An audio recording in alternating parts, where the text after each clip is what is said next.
I'm Jim Bob Trent, and I'm Vice Committee Chairman of the Research and Breed Improvement Committee for the American Brahman Breeders Association.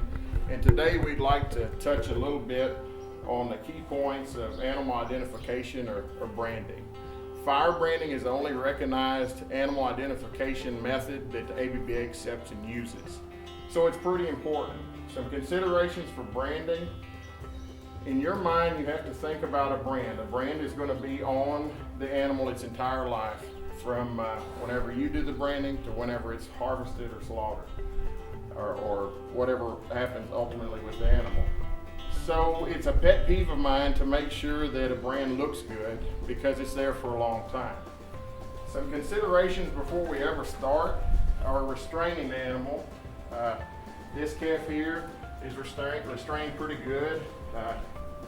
He has very limited movement, and the reason we do this is for our safety is one thing, but the other side of it too is from an animal welfare standpoint. If he's safer and he's restrained where he can't move, that makes the process go faster, and it's more efficient, and it's less pain and undue stress on the calf. So that's our ultimate goal as cattle producers, is to make sure that we have less stress on our livestock, and animal welfare is at the top of our list and priorities whenever we do produce food for the world. Some other considerations as far as brand placement if you're a new breeder. Obviously, if you're an older breeder, you've got a place where you're going to put a brand, and that's what you've done forever, and that's perfectly fine, but there's some considerations from a beef quality assurance standpoint as far as high quality whenever we harvest an animal, if it makes it to harvest. BQA recommends that most of our fire brands are as close as they can be to the edges of the animal. So a good location is one of the upper hips, the lower leg, or maybe the shoulder. Again, some brands they may not recommend so much if you're a new breeder as far as a beef quality standpoint would be something like a rib brand or something like that. Now, if you have a rib brand and that's what you've done, I'm not saying that's wrong at all. It's just a consideration. That's just something to think about for our newer breeders. What you have to do with a Brahman calf, we talked about fire branding being the only accepted method of identification, is you need a holding brand. Now it's your ranch brand, family brand, whatever it is, and then you need a number brand. So that leads us to a numbering system. Here on my operation, we use a consecutive numbering system, which we started with number 1, and we just went on down the line, counting each calf, and we arrived at the number we're at today. This calf's number is 1227. And we'll go ahead and it's pretty common practice. A lot of people will put some sort of identification of the year they're born or the birth year. So we try to use that. This calf was born in 13, so he's going to have a 3, which represents the 3 and 13, the last digit of the year. A lot of people do that. Not everyone does, but again, you can do any numbering system you want to. The main goal here is to be consistent and stay consistent. No one's going to tell you how to number your cattle, but if you start a system, whatever it is, continue with it. Some considerations to think of on that too are longevity of the system. If you plan on raising a lot of calves, you would obviously want a system that allows you to come up with a lot of numbers over a period of time. I know a couple of our breeders, our more established breeders, they've got a lower leg number. It would be somewhere right here, and then below it they have another digit, and that doesn't represent the year. That would represent like a thousands place in those 3 with those other 3 numbers that are up higher. So don't ever assume a lower number or a number by itself is a year until you speak with a breeder. I think that's important to consider because, again, everyone can be different, but as long as they're consistent within themselves, that's all that a person needs to do.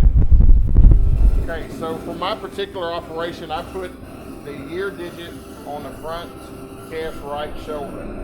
You notice my brand isn't cherry red, and I'm going to go ahead and apply it, and then we'll talk about it.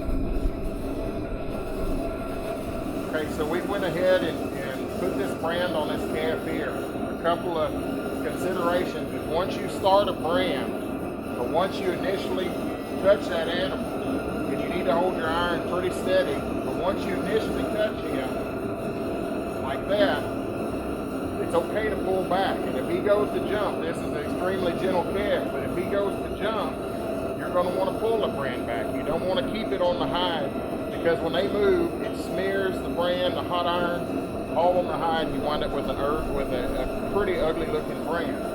So even if you're not done, or you're not happy with the amount you've added on there, you need to pull it back. Now the second part of that is, when you go back to touch the brand again to finish it, you want to make sure it lines up perfectly. That takes a little bit of time, that's fine. You have to make sure that calf is pretty restrained and pretty still, but you just want to make sure that you always go back to the same spot. Now you want to know how long to keep it on there. It's really not a set length of time. Or what you're trying to look for is the coloration of the calf's hide. If you can see this top of this 3, it looks like boot leather right there. It looks like fresh tanned leather. To me, that's about as good as you would want it. You want that slight burn, but you don't want to sit there and hold that brand on them until you cook them. And because what happens is, all of this hair that's raised here and where this leather is, that's going to form a scab, and that's going to peel off, and the resulting scar is your brand. So the hotter it is, the more heat disperses, it goes further out, and you wind up having blotching, or you have a big patch of bare skin or a scar. Okay, so we're going to put this calf's actual private herd number. As I said before, it's just something my operation does. We put it on the upper right hip. I'm going to go ahead and we're going to put a 1 on there. You'll notice this brand isn't even bright red.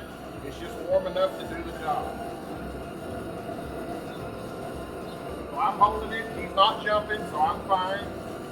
I think that's probably sufficient. If you take a look at it, you can see that boot leather color right there.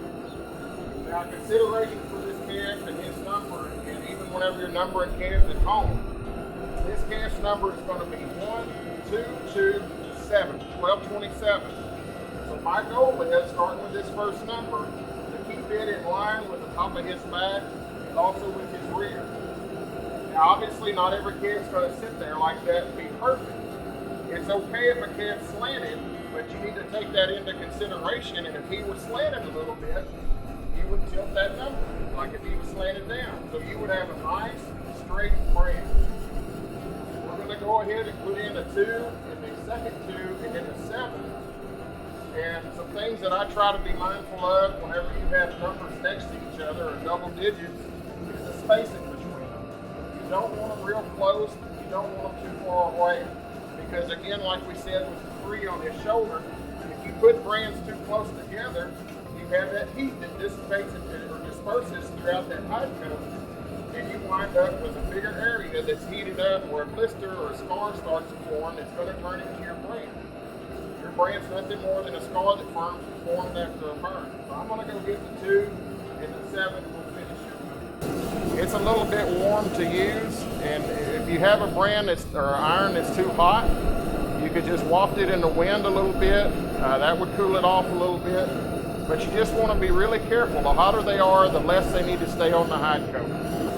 Again, we talked about the spacing, and a lot of this stuff is just a person's opinion, but I like the spacing between these numbers so that we have separate spots that are warm.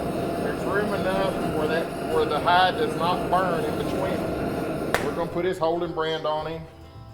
My brand has got a nice straight edge on the top, so I do try to line it up with his spine and his top side. Again, you can see a leather color to him. You'll say this brand's up a little bit high, and again, that's your personal opinion. I put it up higher because as this calf grows, it's going to move down. Some other considerations for branding, I've just got to say it. If you use topical or pour-on dewormer, you want to make sure you do that after you have the calf branded. You don't want the alcohol-based dewormer along his back while you have a hot iron there. It can cause some burn issues or some trouble there. Another consideration too is the size of the brands. I use 3-inch numbers.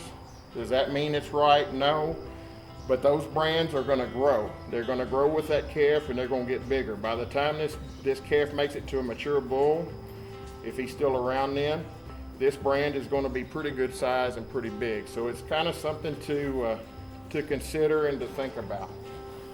Okay, so again, since we're taking the time to talk about branding, I was going to talk a little bit about my heater. Doesn't have to be anything elaborate or fancy, just a piece of pipeline pipe that we welded up together. You can probably buy these commercially from some feed stores or farm supplies.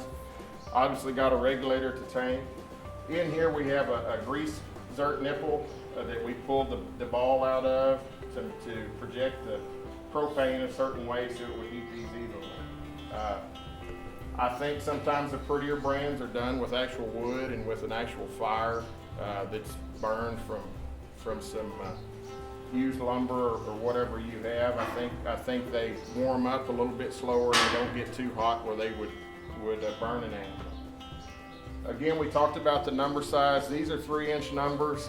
Something I did, and I ordered these brands from an ag supply store.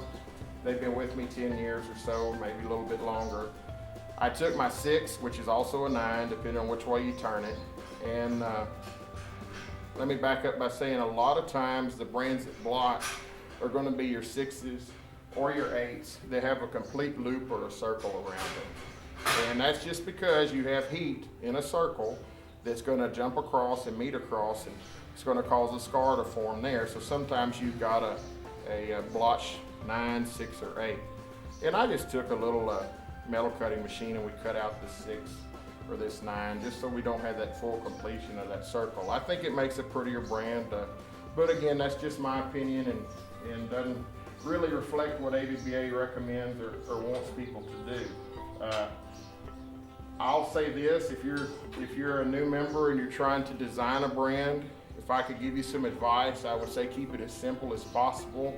Don't make a rockin' crazy 8V6 connected that you go to put on that animal and you've got so many twists and turns and so much metal there together that there's just almost no way that brand's gonna turn out and look good. The whole point of a brand is to denote ownership or identification, and if you can't read it to identify your own brand, it's probably not serving its purpose. So I would be mindful of that. Again, you can choose whichever brand you'd ever want or whatever your wildest dreams are, but I would keep it simple. I would still think from an animal welfare standpoint, the more simple it is, the less pain you have to inflict on the calf, the less stress he's under, and the better everybody is. You do need to have a holding brand with ABBA. We talked about that earlier. And you can sketch your brand or fill it out into a form that the association will scan, and it gets automatically printed onto your papers if you're the breeder of the animal that's being registered.